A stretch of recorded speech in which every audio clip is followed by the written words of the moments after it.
নমস্কার, তোমাদের রান্নাঘরে আজকে আবার একটা ইডলির রেসিপি নিয়ে চলে এলাম। একদম অল্প সময়ে ইনো ছাড়াই বাড়িতে পাউরুটির মতো নরম তুলতুলে আপনি ইডলি বানিয়ে নিতে পারবেন। আর খুবই সহজ পদ্ধতিও, সঙ্গে থাকছে অসাধারণ স্বাদের একটা চাটনি। আর এই ইডলিটা কতটা পারফেক্ট তৈরি হয়েছে বা কতটা সফট হয়েছে আপনারা বুঝতেই পারছেন।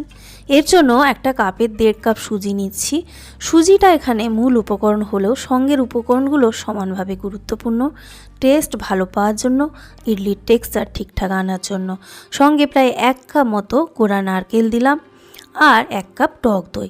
টক দই কিন্তু জল ছড়ানো টক দইয়ের ব্যাপার নেই, দইয়ে যে পরিমাণ জল থাকবে সেই অনুযায়ী বাকি জলটা কম বেশি হতে পারে। সঙ্গে 1 কাপ টক দই ও আরও 1 কাপ জল এবং স্বাদ মতো নুন দিয়ে দিলাম। এবারে মিক্সার গ্রাইন্ডারে ঘুরিয়ে এটাকে একটু বেটে নিতে হবে। খুব বেশি মিহি না হলেও অসুবিধা নেই, তবে নারকেলটা যতটা এর মধ্যে মিশে যাবে তত ইডলির টেস্ট আপনি ভালো পাবেন। তো বাটা হয়ে গেছে, এবার একটা বড় মিক্সিং বোলের মধ্যে ঢেলে নিচ্ছি এই ব্যাটারটা।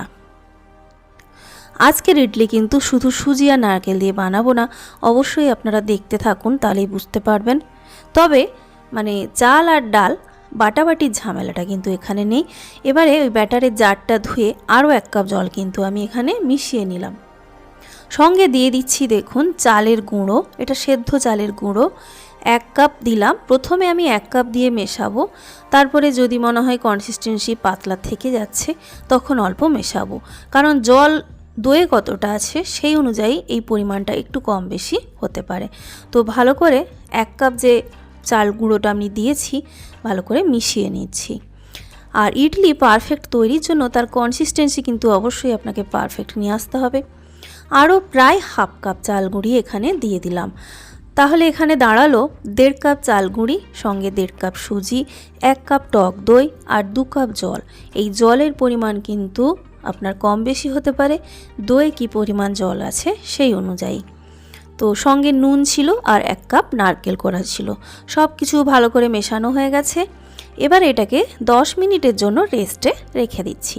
এই সময় আপনাদেরকে আমি চাটনির রেসিপিটা দেখিয়ে দিচ্ছি। আজকে চাটনিটা একবারেই তৈরি হবে, আলাদা করে এতে তড়কা দেওয়ার কোনো ফোড়ন দেওয়ার কোনো প্রয়োজন নেই। তো প্রথমেই ফোড়নটা দিয়ে দিচ্ছি। কড়াই ভালো করে গরম করে তাতে কিছুটা সর্ষের তেল দিয়ে তাতে 1/2 চা চামচ সাদা গোটা জিরে, 1/2 চা চামচ কালো সর্ষে আর কয়েকটা কারি পাতা। এইসব চাটনিতে কারি পাতাটা কিন্তু দিলে ভালো, টেস্ট অনেক ভালো হয়। আর এখানে প্রায় 2 টেবিল চামচ চানা ডাল আমি পরিষ্কার করে ধুয়ে জল ঝরিয়ে একটা ছাঁকনির মধ্যে রেখে দিয়েছিলাম, দিয়ে দিলাম। এবার নাড়াচাড়া করে ফ্রাই করতে হবে। চানাটা হালকা ক্রিস্পি ভাব এসে যাওয়া পর্যন্ত এটাকে ফ্রাই করব। তারই মাঝে অ্যাড করে দিচ্ছি একটা শুকনো লঙ্কা আর কাঁচা লঙ্কা, স্বাদ মতো লঙ্কার পরিমাণ বাড়াবেন। আর 4-5 কোয়া মতো রসুন আর 2টো মাঝারি সাইজের পেঁয়াজ দিয়ে দিলাম। আর এবার এটাকে হালকা সফট হয়ে যাওয়া পর্যন্ত নাড়াচাড়া করতে হবে। তো এখানে এখনও পর্যন্ত দেখেছেন নুন অ্যাড করিনি, নুনটা কিন্তু এখানে অ্যাড করে দিতে হবে আগেই, তাহলে কি হবে পেঁয়াজটা বেশ সুন্দর করে সফট হয়ে যায়। তো তারই মাঝে টক ভাবটা আনার জন্য আমি এখানে টমেটো অ্যাড করছি। আপনি চাইলে একটু তেঁতুল অ্যাড করতে পারেন। স্বাদ মতো নুন দিয়ে দিলাম, দেখতে পেলেন। আর এখানে বেশ বড় সাইজের একটা টমেটো দিয়েছি আমি, আপনি চাইলে টমেটোর পরিমাণটা আরও বাড়াতেও পারেন। এবার পেঁয়াজ টমেটো সব কিছু একটু সফট হয়ে যাওয়া পর্যন্ত এটাকে ভেজে নিতে হবে। অতিরিক্ত ভাজার দরকার নেই, দেখতেই পাচ্ছেন কালার টালারগুলো একটু চেঞ্জ হয়ে গেছে। এরকম অবস্থা পর্যন্ত এলে গ্যাস বন্ধ করে এতে আমি মেশাচ্ছি প্রায় 3 চা চামচ নারকেল কোড়া। এটা কিন্তু অপশনাল, আপনি না দিলেও চাটনি সুন্দর লাগবে, তবে নারকেল দিলে সেটা একটু আলাদা স্বাদ হবে। এবারে দরকার মতো জল দিয়ে এটাকে একটু ঠান্ডা করে ভালো করে বেটে নিলেই কিন্তু চাটনি একেবারে রেডি। আর আপনি দরকার মতো ঝালের পরিমাণটা ঠিক রাখবেন নিজের স্বাদ মতো, আলাদা করে কোনো ফোড়ন দেওয়ার প্রয়োজন নেই। এদিকে এটা 10 মিনিট হয়ে গেছে। এবারে এই ব্যাটারটাকে ভালো করে ফেটাবো। তার আগে এর মধ্যে এবারে কিছু উপকরণ কিন্তু অ্যাড করতে হবে এখনও।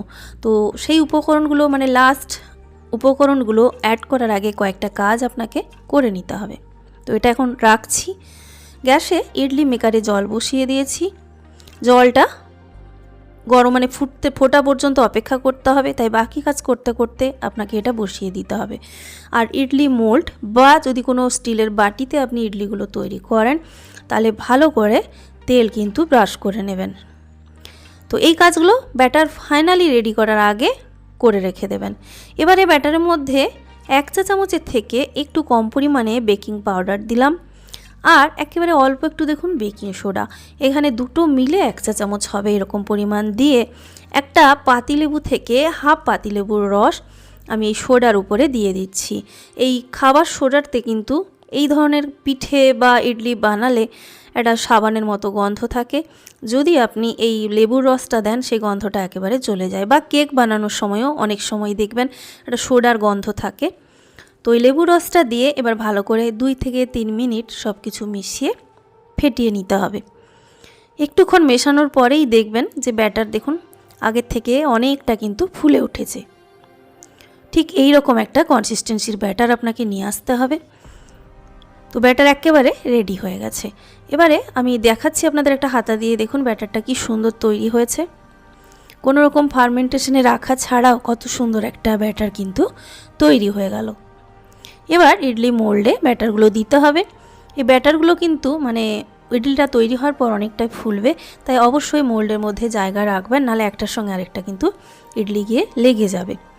তো এইভাবে সব মোল্ডগুলো এখানে আমি ফিল আপ করে নিয়েছি। এদিকে গ্যাসে জল বসিয়েছিলাম, জলটা ফুটতে শুরু করেছে, গ্যাসটা কমিয়ে দিয়ে এই মোল্ডগুলো এখানে সেট করে দিচ্ছি। এবার ঢাকা দিয়ে রাখতে হবে প্রায় মিনিট 15 জন্য। ফ্লেমটা কিন্তু অবশ্যই এই সময় একেবারে লো করেই রাখবেন। আর নিচে যে জলটা দিয়েছি সেই জলটা কিন্তু চেষ্টা করবেন লাস্ট যে মোলটা আছে তার থেকে যেন অনেকটা নিচে থাকে। মিনিট 15 পরে ঢাকা খুলে হাত দিয়ে এরকম দেখে নেবেন, পারলে আঙুলে একটু জল লাগিয়ে নেবেন। একদম যদি দেখেন ননস্টিকি লাগছে, চিটচিটে ভাব নেই, তার মানে ইডলি একেবারে হয়ে গেছে। এবার 1 মিনিট মতো এটাকে ঠান্ডা করে তারপর মোল্ড থেকে বের করবেন। সঙ্গে সঙ্গে কিন্তু তুলতে গেলে ইডলিগুলো ভেঙে যেতে পারে।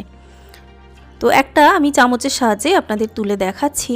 এর ব্যাক সাইডটা দেখলেই বুঝতে পারবেন ইডলি কতটা পারফেক্ট তৈরি হয়েছে। দেখুন একদম জালিদার, মানে একদম পাউরুটির মতোই নরম একটা ইডলি কিন্তু তৈরি হয়েছে।